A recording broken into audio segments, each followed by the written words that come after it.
किसी गांव में एक गरीब विधवा अपने दो बेटों के साथ रहती थी। वह बहुत मेहनती थी और किसी तरह अपना और अपने दो बच्चों का पेट पालती थी। उसी गांव में एक चालाक साहूकार भी रहता था। वह लोगों को ऊंची ब्याज दर पर पैसे उधार देता था और उनकी जमीनें हड़प लेता था। साहूकार की नजर उस विधवा की जमीन पर भी थी। उसने विधवा को कुछ पैसे उधार दिए और कहा कि अगर वह समय पर पैसे नहीं लौटा पाई तो उसे अपनी जमीन साहूकार को देनी होगी। विधवा ने बहुत कोशिश की, लेकिन वह पैसे नहीं जुटा पाई।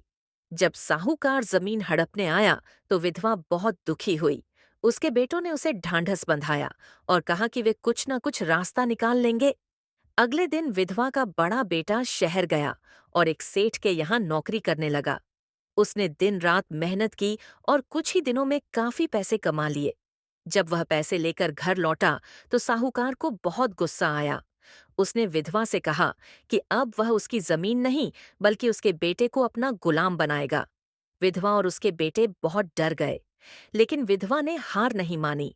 उसने साहूकार से कहा कि अगर उसका बेटा उसे हरा देगा तो वह उसकी बात मान लेगी। साहूकार मान गया। दोनों में कुश्ती हुई। विधवा का बेटा बहुत बलवान था। उसने साहूकार को हरा दिया। साहूकार बहुत शर्मिंदा हुआ और उसने विधवा से माफी मांगी और उसे कभी परेशान नहीं करने का वादा किया। इस कहानी से हमें सीख मिलती है कि हमें कभी हार नहीं माननी चाहिए। मुश्किल समय में भी हमें हिम्मत नहीं हारनी चाहिए।